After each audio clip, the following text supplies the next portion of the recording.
I'll take that on if I can. But in relation to, firstly, if we look at a definition between legitimacy versus success, success is something that is more of a measurable achievement. It's something where you can say if we hit a certain profit margin or a certain milestone, that you can define that as success. And part of I won't get on my high horse too much around how we define success for families and family enterprises, because that may be a topic for a webinar for another day.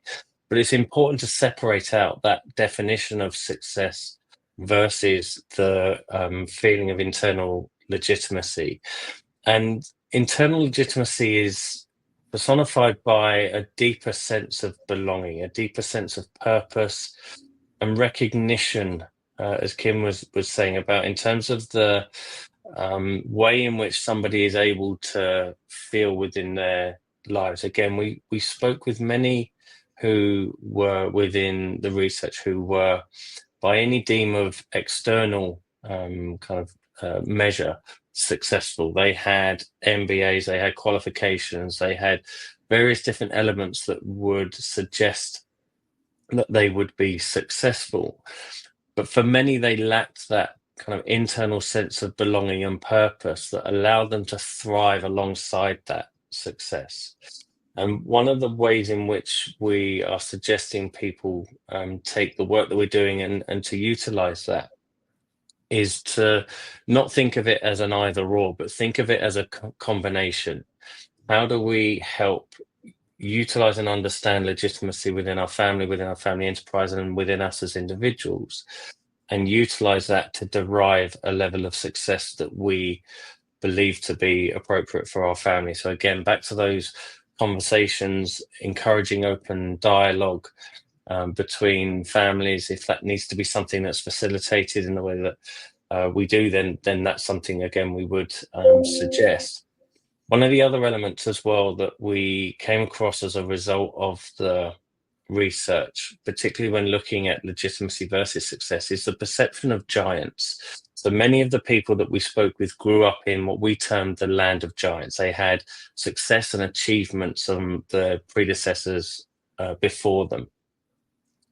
And that can cast this environment where people don't really understand how they are going to measure up in their own way against the kind of perception of success from previous generations. And one of the ways that we suggest tackling that is to have conversations between the generations of their experiences, so to understand the experience that the giant had in your life of their journey towards what you would deem as success, because the likelihood is it's not going to have been a smooth ride. It's not going to be this perfect chart of growth that we see on the exponential growth charts. It's going to be kind of all these different elements happening, mistakes and lessons that can be learned from that. So one of the ways to have that conversation is to share stories, is to use storytelling, is to be able to capture some of that storytelling as lessons for generations beyond the current generations as well. So that's one of the ways in which I would suggest we have a conversation. Kim, I don't know whether you've seen others in the work that you've been doing. Yeah, one of the practices that has worked well with the families with whom I interact is if we go back to that founder generation using a genogram, which is an org chart for the family, basically an organizational chart going 3 or more generations back, and we do some emotional work looking at that. What was the founder's perceived definition of success when she or he set out to create the enterprise? What might have been their emotional drive to make sure that they had a North Star to guide them? Because the enterprise always starts out because somebody thought they could do it better, quicker, faster, smarter, more innovatively. And so we go back and look at the story, that origin story. How did that person see success? And then also, how did we perceive that person to gain legitimacy? And so we begin to tie that. And then we look at each generation after that to say, How do we take legitimacy as a collective definition, right? And not a prescription, because one of the challenges families face is when they have a giant, and when that giant casts a shadow, intentionally or unintentionally. Intentionally, maybe they hold on to control longer than we want them to. Unintentionally may just be there's a name or a brand in the community or in the industry because of that giant. But when they cast that shadow, that they by default, there's a perception of prescription, that this is the way I have to be, that this is the way I have to act in order for me to gain the same legitimacy I deem that person to have.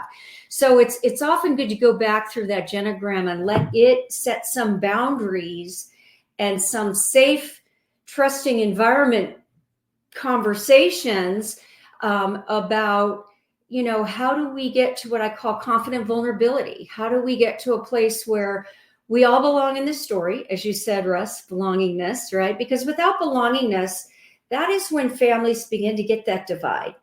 And the divide doesn't always come from conflict. The divide can come from lack of connection. And so what we're trying to do with this concept of legitimacy is build stakes in the ground for families to build and secure connection. So I don't know if that added to your thoughts, but that's what came to my mind.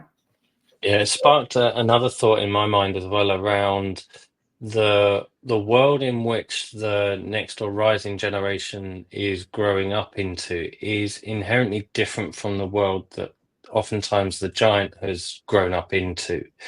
And when a founder, for example, has created an enterprise, and that enterprise has created what we would deem as success from an external metric, so be that wealth or kind of influence and presence in a community, in many occasions, that creates a different environment for the rising gen to grow up into that the founder or giant hasn't had to experience.